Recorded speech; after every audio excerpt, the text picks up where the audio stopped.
Everybody, how's it going? Welcome back to the RKH podcast. I'm currently on my series to do with narcissism and toxic relationships, as well as the different stages that you may see in these relationships. Today, we are going to be talking about isolation. Just as a little disclaimer that I always put in my caption as well, I am not diagnosing anybody with narcissism in these episodes.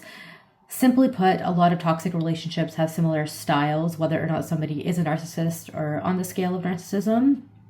So always keep that in mind, that it is a diagnosis that is required, also a diagnosis that is hard to get or hard to kind of confirm.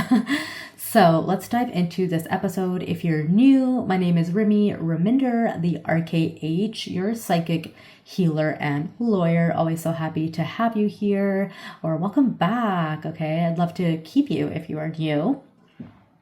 And so isolation is what we are going to be talking about in today's episode. And in my previous episode, I would have discussed some similar principles, whether it was in lack of empathy or manipulation. All of this goes hand in hand, but let's dive a little bit into isolation, as well as what you may have seen if you have been isolated, or if you're just looking to understand more about these relationship dynamics. So isolation is something that chips away at your soul. It is a means of control to keep you obedient. So essentially, a lot of your parents or grandparents would have maybe put you in a timeout when you were growing up if they thought that you were misbehaving. And what somebody with these traits will do is similarly put you in a timeout by isolating you from them as a means of punishment. That is to keep you in line, to keep you straight, to keep you quiet. And so if they want to blackmail you, get revenge on you, if they want you to just listen to them without having an opinion, they will likely isolate you from them if you start to speak up for yourself, if you start to assert boundaries. This can be mental isolation, physical, social isolation. It can happen in various ways. So mental isolation could be neglect. It could be, no words of affirmation, not talking to you, stonewalling you, not reassuring or validating you, or not really fulfilling any healthy expectation that you would have in a relationship with a specific partner. Or if it comes to parents, it could be stonewalling as well. It could be them indicating they don't love you. That could happen from anybody that has these sort of traits, right? Not just romantic and not just parents, but as I've said in previous episodes of this series, it usually is one or the other. And usually if you've had some style of this in a parent dynamic, if it's unhealed, or if there's something to learn and grow from, or a generational pattern to break, you're going to probably have it in partnership, okay? Or it may just look a little different. We all have different life lessons to learn. Social isolation could be isolating you from friends and family, whether that's theirs or whether it's yours. They usually have less control over the people you spend time with, so your friends and family, versus their own. So they may want you to predominantly be around people that they're around who maybe they've controlled in the past, or maybe who has a stronger opinion of them than you do, or people who they already have a reputation with.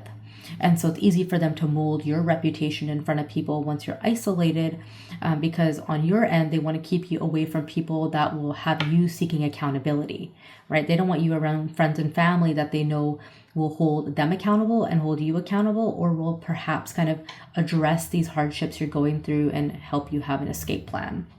And then we're going to have physical isolation, where somebody may leave you, may walk away from you, may keep you in a place alone, basically just have you drowning in confusion around why they've left you again, or why you having an opinion, or why you saying no to something is so drastic.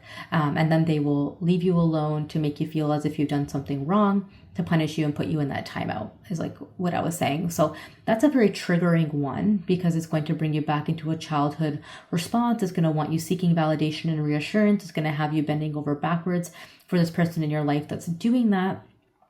And if you are in an environment where you're unsupported, or you don't have people you can turn to, that again is going to be really isolating, because you would have been programmed over a period of time to believe that your opinion is wrong or invalid. And so in that moment, you're not going to feel safe telling somebody that perhaps you're, in this instance, maybe like a partner has left you somewhere alone and isolated you.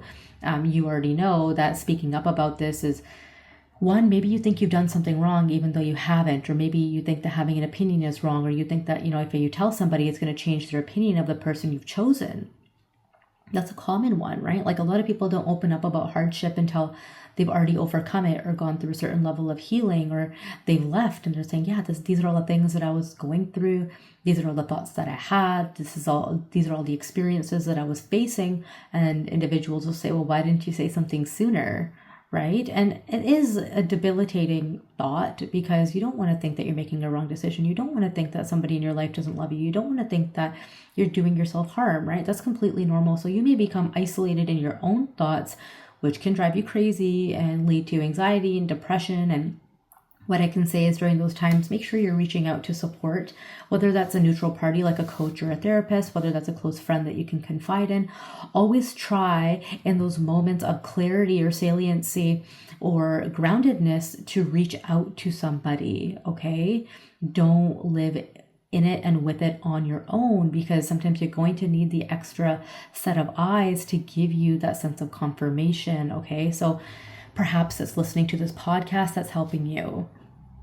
Perhaps some content I've shared is eye-opening for you. I have got some of those messages from individuals saying, this is really eye-opening, or like, this is what I've been experiencing, or this is what I have experienced, and I didn't look at it from this lens, or I didn't see that it was abuse. I didn't see that I was being emotionally, physically, psychologically manipulated in ways, because a lot of the time people assume that being physically harmed, being physically hurt is going to be the pinnacle of abuse, when really the psychological and emotional and isolating side is what leaves a longer impact, because of how it changes your brain chemistry, because of how it changes your wiring, because of how it changes and how you show up in the world, and your empathy for yourself. So like I said, isolation will be a means of control from anybody that is exhibiting these behaviors. If they are unwilling to look inside themselves or take accountability for actions that they're taking, or crossing boundaries, for example, they're going to isolate you or find a reason to isolate you. They're going to say you're overreacting. They're going to say you're too demanding. They're going to say that they never agreed to that. They're going to say that they're going to compare you to other people. They're going to say, well, this person doesn't do this. That person doesn't do that. Oh, you're the least outgoing. Oh, you're the least accepting, right? So they make it about themselves, and they make it about how you are harming them by having certain boundaries, which, mind you, they probably have agreed to. At least I hope in your scenario that you had set certain boundaries in place, because the boundaries are what will be chipped away at as a way to keep you small, as a way to keep you in line. Like I said, so if you've had a lot of childhood trauma, or you faced like bullying in childhood, or you faced feeling misunderstood in the past, they're going to work even harder to be understood by the ones that you love in a relationship.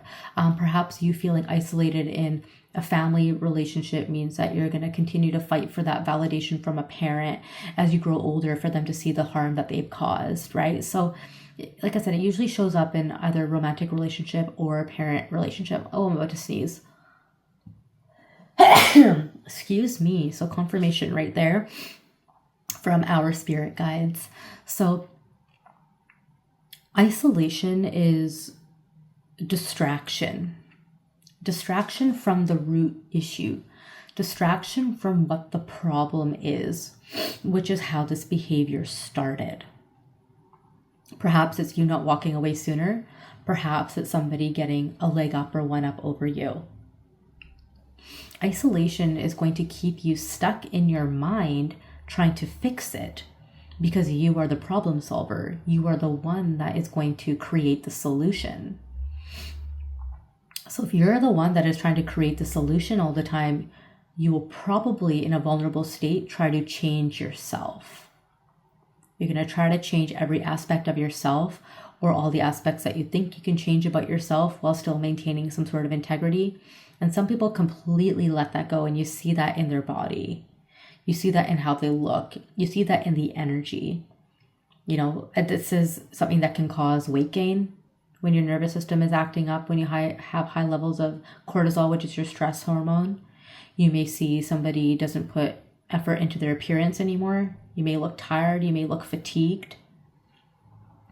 So you're giving all of this energy and it's output, output, output, output.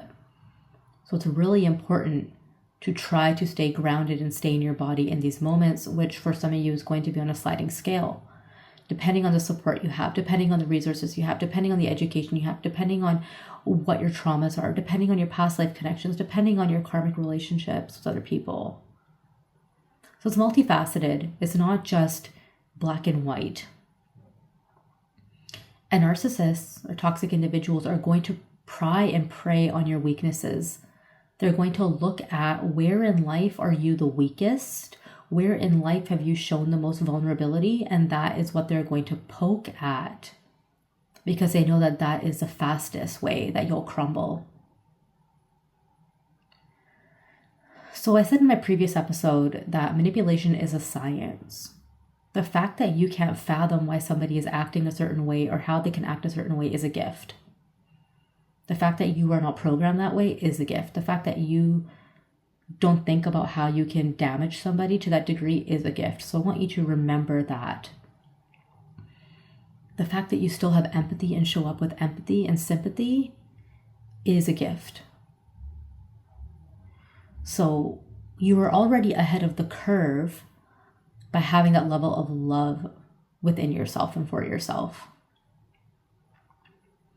And this doesn't mean that the person you're around doesn't love you at all. It doesn't mean that you're not loved or that you're wrong.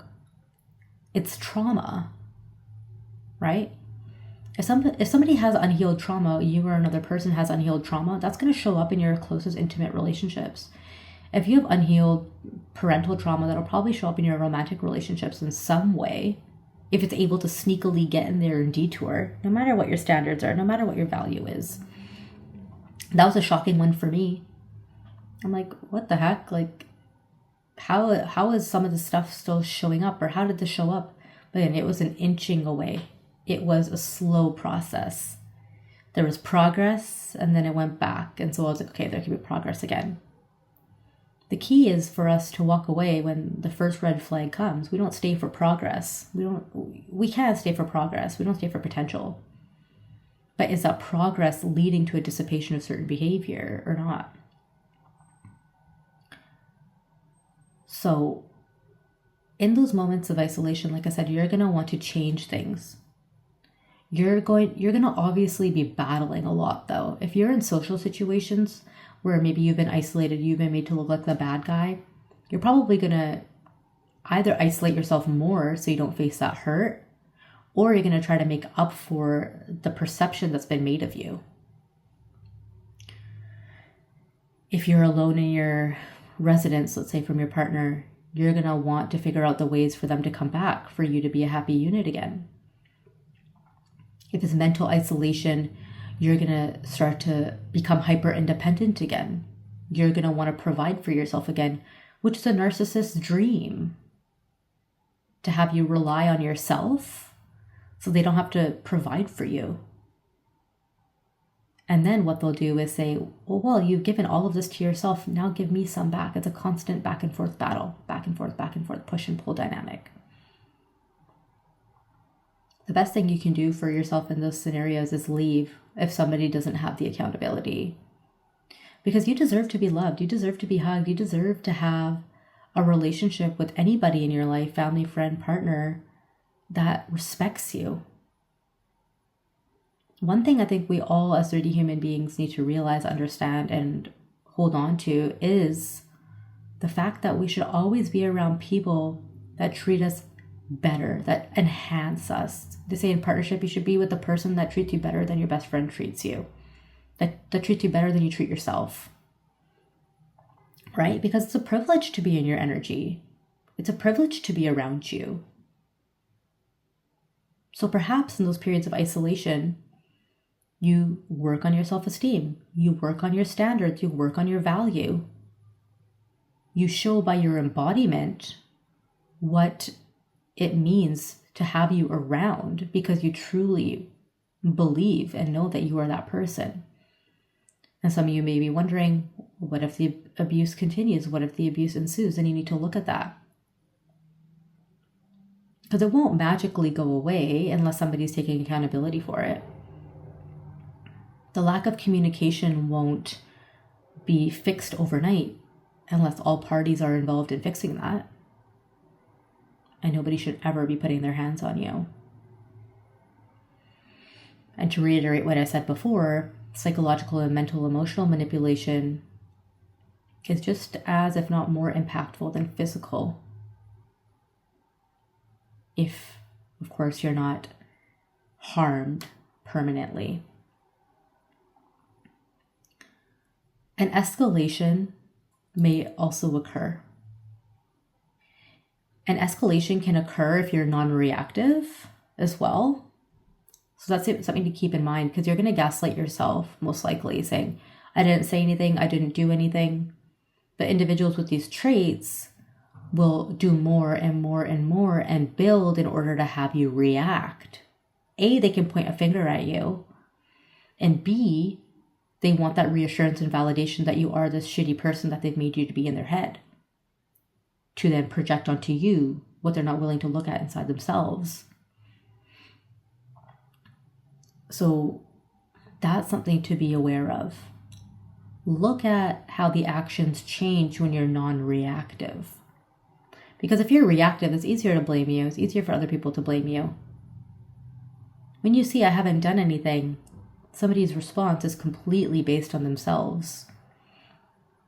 And of course, some of you may have gone to reactive abuse, physically or emotionally. That's normal, right? But in those moments, you want to make sure, am I being the best version of myself right now? Has this person made me a better version of me or a worse version of me? And why? Why is that happening? Or how is that happening? In accordance to how you show up. Are you having tolerance for yourself even when you're straying away from your potential, when you're straying away from your highest alignment? How are you showing up in those moments? And remember, you don't deserve to be isolated. You don't deserve to be left alone. You deserve to be validated and assured. You deserve to be around the person that you've chosen. You deserve to be safe. You deserve to be safe. So if you're facing those question marks around, well, am I safe? Am I loved? Do I have healthy expectations? Am I being heard? If the answer is yes, that's great. But if you're feeling, no, I don't have anything that I need, I'm walking on eggshells all the time, I'm being gaslit all the time, I'm being manipulated all the time, I'm being told I'm wrong all the time, my partner doesn't listen to me at all, I'm left when I'm feeling a certain way, I'm emotionally neglected when I express myself. As long as it's healthy, you're going to know whether or not you've been isolated based on how you feel and how you show up on a daily basis. Maybe compare your present self to the most aligned version of you. All right? So I leave you with that question to mull over to see whether or not you are in authentic alignment. If you want support or help, I'd absolutely love to help you. You can book coaching via the link in my bio. You can work with me through all of this. Make sure you're following along. I'd love if you leave me a review so I can reach more individuals like yourself that are looking for this support. And I'll catch you guys in the next episode. Bye.